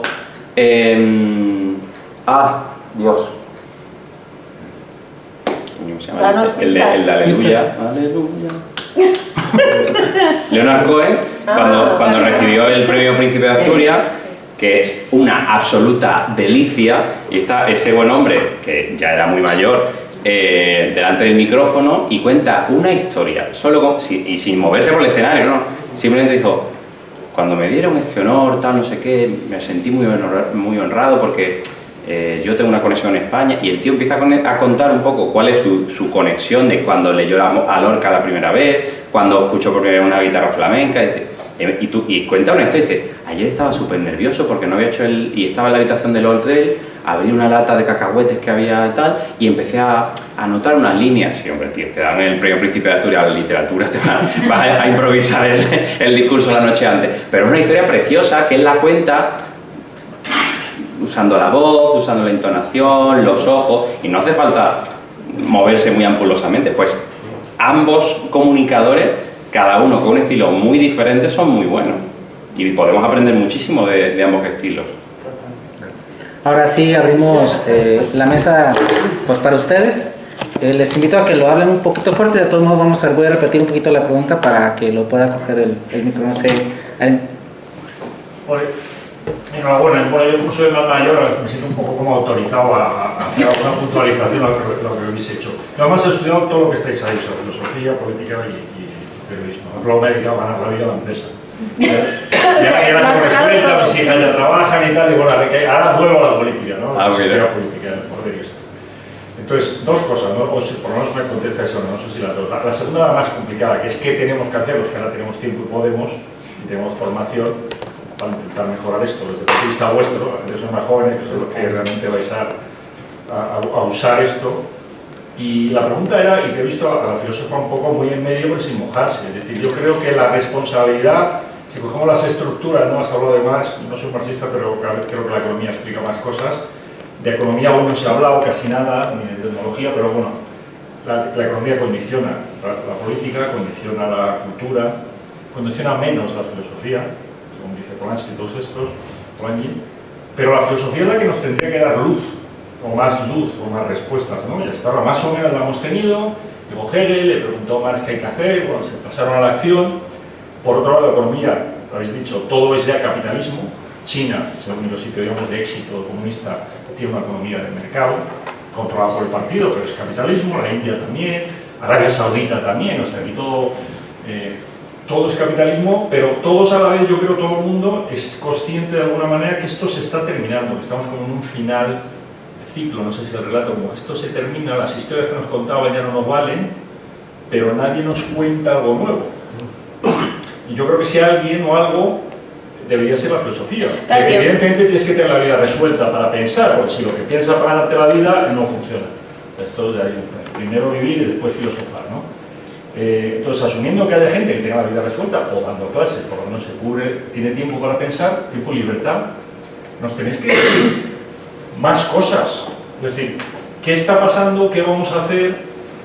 Dar un poco, ¿no?, de orientación. Luego ya la política, a ver con qué partido lo articulo y cómo lo escribo, cómo lo cuento, el relato, todo lo que queráis. Pero las ideas, los conceptos, y no vale la clave, que creo que es bastante, o sea, de significado flotante, pero hay las grandes temas, y además tenemos ya los datos, la ciencia nos dice muchas cosas, es decir, sabemos un mogollón de cosas, no tenemos que crear mitos, hay muchísima ciencia. ¿Qué hay que hacer? Nada más para, pues ahora aquí para la grabación. Al hilo de lo que dice el compañero, aunque han apuntado los valores, que es que yo creo que es lo que falta, pero ya los griegos se quejaban de que también esa sociedad estaba acabando. Entonces, un poco los valores que sí habéis apuntado sobre el bien y el mal. Y luego yo creo que no se ha mencionado que es la educación, educar en valores y dónde vamos, hacia dónde vamos y cómo podemos avanzar, si es que podemos avanzar en algún sentido. Bueno, recapitulando un poco la pregunta, es la filosofía que nos puede o cómo nos puede ayudar a aportar nuevos relatos, y de ahí ya entretejamos un poquito hacia cuando quizá también, que eso es interesante, cuando alguien se dedica 100% a trabajar, pues probablemente no tenga el tiempo para ponerse a reflexionar sobre la inmortalidad del cangrejo, y cuando a lo mejor alguien ya está pues retirado o como comentaba Laura, ¿no?, les da realmente su trabajo creativo para vivir, pues te puedes entonces poner a dar este salto no reflexivo. ¿Cómo lo...? Es que son varias cosas. Vale. Todo es economía, yo no sé si lo hemos dicho, lo que pasa es que como aquí no había ningún economista, pues no nos hemos metido en el terreno que no nos tocaba. Íbamos a intentar poner un poco sobre la mesa, ser conscientes de qué discursos nos atravesaban y de qué manera, ¿no? Y cuál va a ser la manera en la que podamos ayudar a salir de ellos o a construir nuevos. Yo sí he apuntado que creo que estamos mercantilizando todo y marketingianizando todo, lo dice la que se ha inventado las camisetas para vender filosofía, ¿vale? Pero porque me parece que era la única manera de hacer las cosas, pero sé que no es la única, y de hecho es lo que yo le he dicho a mi compi, a Manu, que es yo creo que los filósofos, que son los que saben de conceptos, pueden ayudar a crear relatos en condiciones. ¿Qué pasa? La mayoría de los filósofos sí que se dedican a pensar en la muerte del cangrejo, no llego a fin de mes. Yo soy una persona que no he llegado nunca a fin de mes y que me ha cabreado el mundo desde el minuto 1, desde los 16 años, iba a las manifestaciones vestida de punky, me pegaba con mis amigos los policías. En mi casa muy bien no lo han pasado, ¿no? Pero... ¿Y ahora empresaria? Emprendedora. Autónoma de mierda, ¿no? ¿Sabes? Quiero decir, soy autónoma porque no podía ser otra cosa. No lo digo como algo malo, ni como una incoherencia. Es porque está la cosa tan mala que incluso la punky tiene que inventarse su trabajo. Qué triste. Entonces, yo creo que los que sí que estamos realmente cabreados con el mundo y que necesitamos cambiarlo, hacemos cosas, ¿vale? Que somos normalmente los jóvenes enfadados. ¿Qué pasa? Que los jóvenes enfadados normalmente solamente están enfadados. Yo, gracias al cielo, estaba enfadada, pero luego fui estudiando cosas y ahora, aparte de estar enfadada, pues intento escribir libros y llevar valores al mundo. Por eso escribo mis libros, los libros de bachillerato, hago filosofía para niños en Televisión Española y les digo, niños, escribir cartas a las empresas que hacen mucho plástico para decirles que muy mal, ¿sabes? Yo qué sé, intento explicarles a los niños que el mundo en el que, bueno, si es que les he explicado la sociedad de consumo, lo malísima que es.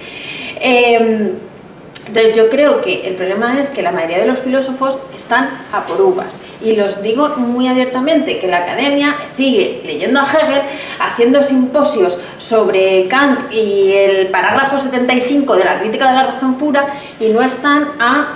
Tenemos un problema y es que la política y la economía se lo están llevando todo por delante con conceptos vacíos y con relatos de mierda y con marketing de hola, cómprame el discurso, mira qué bien empaquetado está. Yo, en la medida de lo posible, diría a los políticos que buscaran filósofos que les ayudaran a construir un mundo mejor. Eso por un lado. Por otro, la educación. Pues es que la educación tenemos un problema ahí desde hace mucho tiempo y cada vez que llega un gobierno nuevo, el problema va a volver a empezar, la rueda de la educación.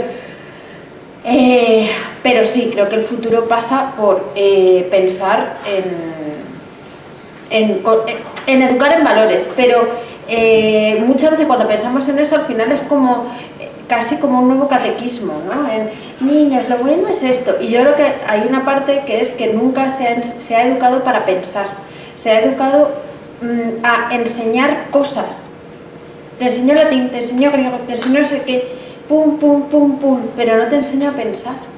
Y creo que una parte bonita sería la de intentar introducir la filosofía práctica en la educación. Sí, es que eso iba a lo que yo iba a apuntar ahora, que estamos hablando de valor, de palabra, se habla mucho de la palabra, de la narrativa, pero luego hay que pasar eso a la acción, o sea, a hacer un algo, porque aquí hablamos de, pues eso, de valores o de la narrativa o de la lírica, si eso en nuestro día a día o a la larga o en grandes hazañas no cambia algo.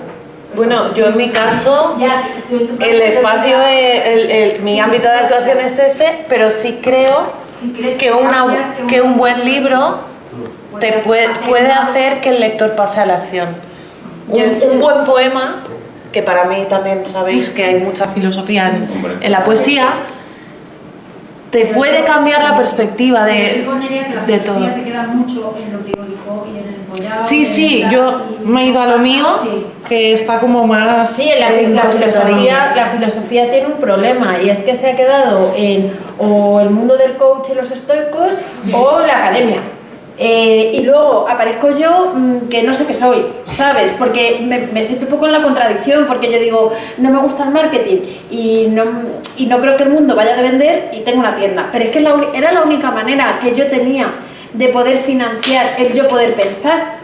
Están los que dan clases y a mí es que, como la educación tal y como está planteada me genera bastantes náuseas, pues no me fui por ahí, dije, pues voy a hacer algo para afectar al mundo. Y yo sé que ahora, por ejemplo, mucha gente se ve con mis camisetas o sirvo para hacer match, soy el nuevo Tinder de los filósofos. De hecho, 2 personas se hicieron novios, estuvieron, no sé si siguen o no, pero por el libro con el que yo daba el coñazo soberano de a 3 versos del final, 2 personas se conocieron porque dijeron, este libro si te lo estás leyendo porque sigues a filósofos. Se enamoraron y se fueron a vivir juntos. ¿Ves? Cambió vidas. Eso es cambiar vidas y mundos. Pero sí vivo en la contra, o sea, hay un punto de mí en el de... Pues yo creo que... a mí, fíjate, perdona, inciso, mi primera novela que desarrolla la filosofía del amor, que pudo haber originado el amor platónico, me pasó, es que me has desbloqueado el recuerdo de una lectora que se puso en contacto conmigo y me dijo, gracias a la lectura de tu novela he reconducido la relación con mi pareja porque hablas de un amor más sano y no sé qué, no sé cuántos, y por supuesto que ahí no estaba ninguna intención de tal, pero eso es precioso.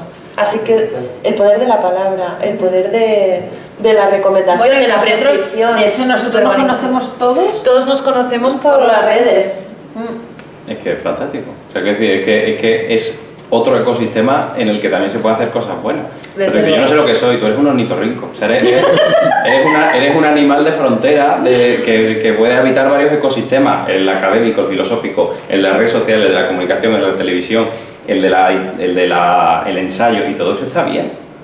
Y todo atravesado porque tenemos que, o sea, todos somos aquí perfiles heterodoxos porque hemos tenido que buscarnos la vida. Y te iba a decir que eso es una tendencia al alza. Efectivamente. Y más las nuevas generaciones, es que es perfil multitasking que también, al final... dices, no, es que los jóvenes somos más viejos que vos, que entre los tres también te digo, Sí, o sea, ya tenemos una edad, pero sí que es cierto... Pero yo no lo aparento, no, todavía estoy para la persuasión. Ya, maldita, pero yo siempre lo cuento, o sea, yo llegué a la universidad a principios de septiembre de 2008, mi llegada a la vida adulta fue 2008 y a la semana se hundió Lehman Brothers. O sea, la economía ha determinado mi vida. La crisis inmobiliaria, financiera, económica mundial de vas a hacer la carrera, te vas a comprar vas a trabajar, vas a comprarte una casa. Pues a las 2 semanas de entrar yo en la universidad hizo... Bueno, a mí me pilló de pleno también, todo el tema de la crisis, estudiando la carrera. Pero a partir de ahí, nosotros... Sí, perdón, a partir de ahí tienes que inventarte un poco lo que sucede, ¿no? Y es tremendo. Y me duele mucho cuando se dice, que las nuevas generaciones no participan, no sé qué, no hacen nada. Yo he sido el típico activista intenso, no sé si se nota, en la universidad. Ahora hago cosas también que tienen que haber, que es más creativa, más tal, no sé qué, pero intentando precisamente que mi trabajo esté en consonancia con mis valores. O sea, yo no estudié dirección de empresas de economía social por nada, sino porque yo creo de verdad que la economía también tiene que volver a loicos, tiene que volver a la casa, tiene que ser que la gente pueda vivir bien. Y si los tres nos dedicamos a cosas con impacto social, cultural y demás, es por algo. Y esos valores no solo tienen que quedarse en lo teórico. Nosotros nos dedicamos a montar proyectos participativos, proyectos sociales. Estuvimos el año pasado haciendo un proyecto precioso para crear comunidades de booktubers en las bibliotecas públicas de la Comunidad Valenciana, para que chavales aprendieran a grabarse, no para ser youtubers de Fortnite, que tampoco está mal, sino a recomendar libros a otros chavales para seguir fomentando la lectura, y además con libros que están en consonancia con los ODS, por ejemplo. ¿Vale? Y volviendo a lo que preguntaba el caballero sobre qué se puede hacer, lo primero es, a ver cómo lo digo, aceptar que a veces hay que ceder el espacio, porque en España, bueno, en la sociedad en general, pero en España ahora mismo hay un conflicto intergeneracional que va a explotar en cualquier momento, de nuestra generación, que es la que ha vivido la crisis, que se ha quedado un poco ahí en medio, pero una generación mayor que no termina de soltar los resortes de las empresas, de las instituciones y demás, y que no hace más que decir que los jóvenes no tienen ni idea de nada, y una juventud que, no sé si lo sabéis, pero que chavales con 12, 13 años no pueden dormir por problemas de ecoansiedad, porque piensan que cuando tengan 40 o 50 años el cambio climático les va a impedir respirar, por ejemplo, ¿no? O vivir con naturalidad. Y eso es una bomba de relojería, y en algún momento hay que reconstruir la conversación pública para tener una sociedad mejor en la que todo el mundo esté más o menos cómodo. Y luego, respecto a qué se puede hacer, yo siempre me acuerdo de una frase esto es como muy pedante, pero una frase creo que era de Confucio, que decía, el hombre que quiera salir a cambiar el mundo, primero que dé 10 vueltas alrededor de su casa, ¿no? Yo creo de verdad que tenemos que pensar en las cosas que tenemos cerca, en nuestro barrio, en nuestro pueblo, en nuestras ciudades, en el cole que tenemos que se está cayendo a cacho. O sea que siempre vamos a encontrar algo que hay que hacer. Un vecino al que le podemos echar un cable. Me permitís un comentario, pues os ayuda, nos ayuda mucho. O sea, está bien todo lo que dices, pero si miras a nivel global, y cuando yo trabajo casi siempre fuera de España, conozco bastante el mundo, por ejemplo, filosofía. Cambridge ha puesto filosofía y matemáticas ahora, como carrera. Se lo rifan. ¿Quién se lo rifa? 200.000 euros al año en sueldo. Los hedge funds, salida, O sea, la gente lo que quiere, el mundo de la empresa lo que quiere es gente que sepa interpretar datos, eso es matemáticas, estadísticas, es brutal, es lo que hay, pero que sepa pensar, pues diciendo que te enseñen a pensar, y teóricamente donde se aprende a pensar es en la filosofía. Teóricamente, porque tal y como se explica, ya me dirás tú. Creo que sí. ¿Qué está pasando por ahí fuera? Perdona, porque no, el conflicto interpretar, es que hay, en Singapur a los niños a los 5 años ya les enseñan a programar. Hablan inglés perfecto, hablan chino los que quieren, o tailandés, hablan 3 idiomas, trabajan muchas horas, están dispuestos a comerse al mundo, los indios, los chinos, pero que vienen a una velocidad. Entonces yo creo que aquí en España no nos estamos enterando. Ahora iba el tema de la educación. Entonces, la educación, pero todos los filósofos que tienen que pensar, pero no en la nube, o sí en la nube, pero en la nube, claro, tienes toda la información, o sea, pensar basado en datos, los políticos, que eso hay que hacer, y habrá varias ideologías, bueno, ideologías no sé si cada una, pero bueno, habrá distintas, si quieres, como visiones y tal, ¿vale? Y aplicarlo, y yo creo que eso es lo que esperamos, ¿no? De los que estáis ahí. O sea, Sí. Lo que pasa es que los que estamos aquí no estamos ahí, o sea, quiero decir, estamos aquí porque no estamos con los... dejan estar ahí. Sí, justo. O sea, una cosa es que te enseñen a pensar, que te den educación, que sea quizá divertido, que te dejen pensar enseñándote, pero otra cosa es que te dejen, porque realmente la filosofía está hecha para incomodar. Y si yo político, si yo empresa, cedo el control al filósofo, a la filósofa y le digo que me cuestione lo que hago, que me critique el cómo llevo las cosas, me va a incomodar y no me va a agradar. Pero aún así hay filósofos que sí que están por las altas esferas y saben hacer las cosas. Lo que pasa es que justo los que estamos aquí pues no estamos en las altas esferas. Aún. Buen aporte ese. Bien visto, bien visto. Pero sí que es verdad que yo creo que hay una falta de comunicación salvaje entre política y filosofía y empresas, si me permites. Bueno, ya, es que ya las empresas las he dado un poco... Bueno, porque eso es máximo, porque una cosa son las enseñanzas medias, por desgracia, sí, pero sí. Bueno, la universidad a mí me parece que está en su pompa... Bueno, por eso, y las enseñanzas medias están como por los suelos, o sea, que tampoco hay conexión. Claro, ahí... No, es que no hay una conexión, o sea, la parte entre educación y empresas no hay ninguna comunicación y debería de haberla, o sea, porque quiero decir, si estamos educando para que trabajen, porque ni siquiera estamos educando para que vivan, están educando para que trabajen. Pues si lo estás pensando así, pues genera al menos una comunicación entre la educación, la universidad y el empleo. Y no existe esa comunicación. Y que da igual que hagas una ley educativa cada 3 años y le digas y le cambies los planes académicos a los profesores que están ya arañándose, por no decir que los profesionales de la docencia deberían estar mucho más pagados, mejor valorados y con trabajo más estable, porque, en fin, un chaval que está con problemas en casa, lo que sea, que está cayendo en desorden alimenticio, ¿cómo le vas a atender si el mes que viene a lo mejor te mandan a otro pueblo, por ejemplo? ¿Vale? O sea que no todo es cambiar el temario. Pero aquí hay dos cosas. Una, ¿qué más te da que cambies el temario si luego educa más el hecho de que a los chavales les dicen que lo que tienen que hacer es monetizar su hobby y ponerse a hacer cosas y tal? O sea que da igual que enseñe en clase una cosa si luego en el resto, porque la educación, la escuela es un agente de socialización, pero también está la familia, también están los medios de comunicación, también están las empresas, también están los anuncios que todo el rato te dicen cómo debería ser tu vida, sobre una vida. Y eso por otro lado, ¿de verdad estamos hablando de cambiar el temario cuando lo mejor lo que hay que cambiar son los métodos?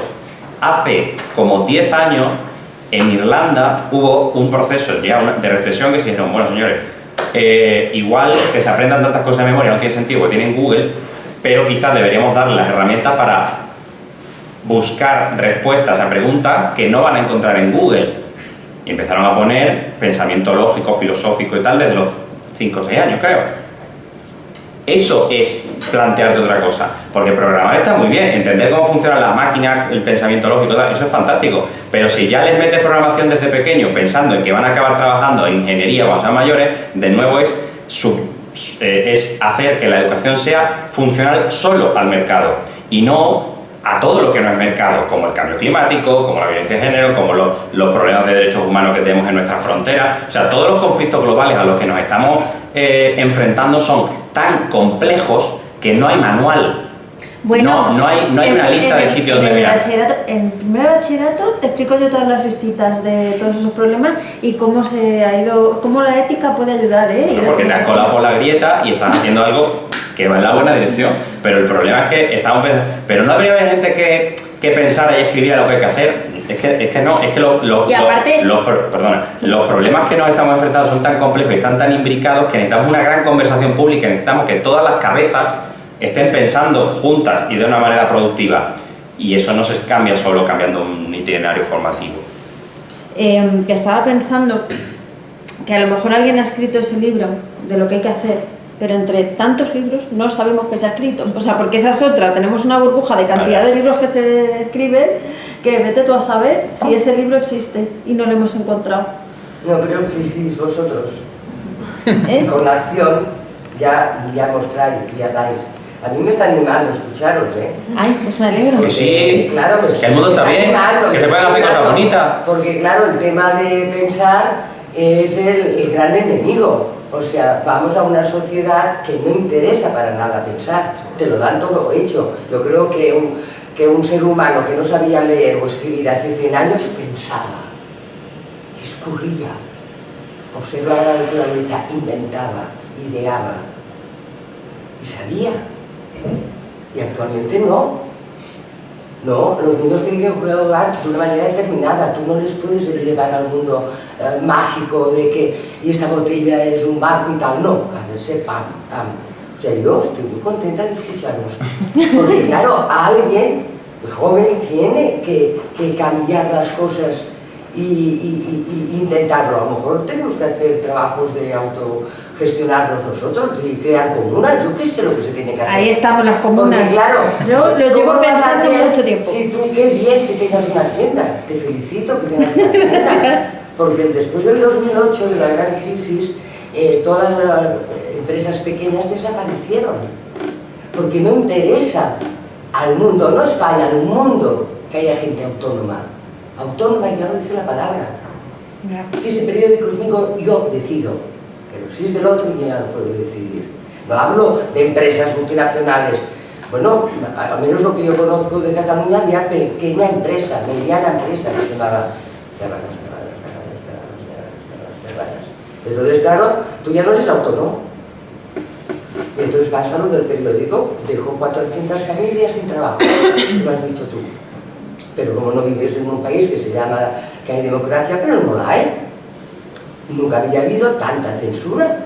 O sea, la censura que hay actualmente, que un periodista se autocensure a la hora de escribir, o sea, muchas cosas que ahora te censuran, vamos, hace años atrás se hacían, ¿eh? Y era más difícil. O sea que tiene que haber muchas personas como vosotros. Y el libro ayuda. Y la maestra de Sócrates te abre un mundo. Gracias. Te lo abre, te lo abre. O sea que aquí lo que el tema es de que o sea, hemos de seguir pensando y opinando. Y que entonces la chispa esa que te da la vida, la gente se lo cree. Eso es muy fuerte, pero enferman. Qué cosa más rara, ¿no? Con esa Coca-Cola. Por ejemplo. Habíamos conseguido decir la marca y todo. Nos van a bajar el vídeo. Eso se cortará. Hay un eslogan por ahí que no tengas nada pero seas feliz. También corre este eslogan. Y te los vas creyendo todos. Porque al final todo es creencia. Ay, perdón. Pero está bien. ¿Alguien, gracias, ¿alguien que tenga alguna pregunta, público? Pregunta, aportación. Pregunta, aportación. ¿No? Pues vamos cerrando entonces ahora con la seducción, de dónde seguir a Manu primero. ¿Cómo te encuentran, Manu? ¿Cómo te localizan en todos los medios donde intentes persuadir con tu arte político? Bueno, me pueden seguir en Instagram, en Twitter, estoy en LinkedIn también. Pueden seguir a las redes de nuestra comunidad de camaracívica.com, que ahí hacemos llegar el conocimiento y la cultura de la ciencia política a través de la cultura pop, de las series, de elementos del imaginario colectivo, intentando generar conversaciones. Cada mes hacemos un evento en el Bastardo Hostel en Madrid, Bastardo Hostel Madrid, que está aquí cerca, en Tribunal. Un mes hacemos Cervecívica, que cogemos una película, una serie y la deconstruimos política y filosóficamente. Y el mes alterno hacemos Beers and Politics, que traemos a un experto en algún campo de la comunicación política, pues algún asesor, algún periodista, jefe de gabinete, y pues mantiene, parecido aquí, una pequeña charla con el público, pero bebiendo cerveza, que está mucho mejor. Sí. Detalle. Pequeño detalle que Hombre, ahí está. Nere, igual, ahora, ¿qué persuade? Philosophers.com es una tienda maravillosa en la que podéis encontrar libros como el de Laura, libros, camisetas, láminas. Ayer vendí un libro tuyo. Lo sé. Me voy informando además cuando vende libros míos. Claro, digo, me vendí uno, ya hemos. Pues eso. Sí, como suena. Sí, como suena. Philosophers. Sí, esto fue porque yo decía, hay Instagramers y YouTubers. Tiene que haber filósofos en esta vida, que sean filósofos con un poquito de garra, gancho y ganas de persuadir, ¿no? Y entonces creé la idea de crear una comunidad. ¿Qué pasó? Pues que la comunidad no terminaba y al final, pues, hola, soy la filósofer, ¿sabes? Terminé saliendo a la luz y dije, no somos varios, soy yo. Bueno, yo y mis gatos. Entonces eso, estoy en Instagram, en Twitter, en Facebook no lo uso, pero está. Twitch hacía, pero no me da la vida. YouTube, bueno, en fin, si entráis en la web lo tenéis todo. Muy bien. Y cerrando la pinza, Laura. Pues a mí me podéis encontrar por redes sociales, soy Laura Mas J y estoy sobre todo en Instagram y Twitter. Me ocurre lo mismo, Facebook la tengo abierta pero bastante residual, la verdad. Bueno, también estoy en LinkedIn si me buscáis. Y la mejor manera de encontrarme es en las librerías. Ay, eso se me ha olvidado también. Claro, mis 2 novelas están en las principales librerías de España y ahí está una parte de mí importante. Y bueno, Inere tiene también libro. El de filosofía. Bueno, 2, ¿no? El de bachillerato. Y Bueno, está el primer de bachillerato, el segundo de bachillerato, filosofía entre líneas, y luego hay otro que son de pasatiempos que se llama filopoesía. Mira, qué bonito, ¿eh? Tanto que me metí a con la poesía. Disponibles en philosophers.com. Sí. Y pues nada, yo invitarles acá a filosofiaenlared.com. Nosotros somos una plataforma de divulgación de filosofía. Hacemos algo como Cámara Cívica, también tratamos de llevar la filosofía a otros lares. Tenemos más o menos 80 autores y autoras de 12 países diferentes. Escribimos artículos todos los días. Tenemos una revista que está indexada. Entonces buscamos navegar en los dos mundos, tanto el divulgativo académico como el generativo. Y acabamos de abrir unas células de investigación, 4, está toda la información ahí en filosofiaenlared.com. Y pues agradecerles a todos y a todas que hayan venido hasta acá, que nos hayan dado un ratito de su tiempo, y sobre todo aquí a nuestros invitados también que hayan participado y que se haya hecho esta tertulia tan interesante. Gracias. Gracias a todos.